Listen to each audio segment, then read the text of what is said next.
अभिमानी असे ते खेळले केंद्र शासनाने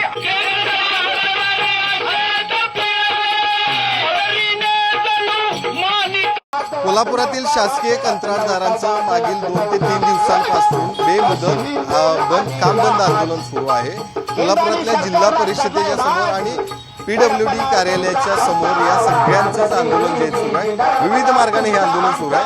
2 दिवसांपूर्वी आपण पाहिलं असेल तर त्या ठिकाणी याच कंत्राटदारांवरती भजन आणि कीर्तन म्हणायची वेळ जी आहे ती या ठिकाणी आली होती आणि आज पोवाड्याच्या माध्यमातून हे सगळं आंदोलन जे आहे ते आता सुरू आहे। माझ्या मागे बघतोय शाहीर या ठिकाणी आहेत। शाहीरच्या माध्यमातून या सगळ्यांचे गाराणं जे आहे ते आता सरकारपर्यंत मांडण्याचा प्रयत्न जे आहे ते सगळे कंत्राटदार करतायत। हेच कंत्राटदार आहेत जे विविध कामं जे आहेत ती शासकीय करत असतात आणि त्यांचं कामाची देयक जे आहेत ती गेल्या अनेक दिवसांपासून पेंडिंग आहेत आणि म्हणूनच या सगळ्यांनी काम बंद आंदोलन जे आहे ते या ठिकाणी केलेलं आहे। या कंत्राटदारांनी 2 दिवसांपूर्वी आपण बघितलं असेल तर त्या ठिकाणी भजन आणि कीर्तन या ठिकाणी करत आंदोलन केलं होतं आणि आज सरकारला जागा करण्यासाठी पोवाड्याच्या माध्यमातून आता हे सगळे आंदोलक या ठिकाणी दाखल झालेले काही आंदोलक या ठिकाणी आहेत त्यांच्याशी आपण बातचीत करणार आहोत। खरं तर भजन म्हणून झालेलं आहे, आता पोवाड्याच्या माध्यमातून तुम्ही मागणी करताय काय? आमचा आता अंत झालेला आहे आणि एवढी 2-3 वर्षांना आमची सहनशीलता संपलेली आहे। आम्ही केलेल्या कामाचं देय कामाने एवढे दिवस जर मिळत नसेल तर आम्ही आणि किती दिवस वाट पाहायची, आम्हाला दुसरा काय पर्याय राहिलेला नाही आहे। त्यामुळे आता आम्ही निधी नाही तर काम बंद आंदोलन आणि ह्या माध्यमातून आम्ही सरकारला जाग आणू इच्छितो।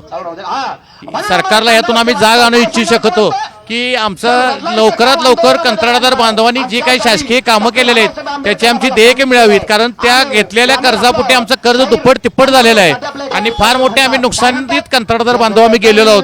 तर याला कुठेतरी सरकारनं न्याय देऊन आमचा निधी लवकरात लवकर वितरित करावा। कुठल्या पद्धतीने आंदोलन आता मागे होणार नाही, काय नेमकी मागणी असणार आहे? आंदोलन मागे घेण्यासाठी आता सरकारनं काय केलं?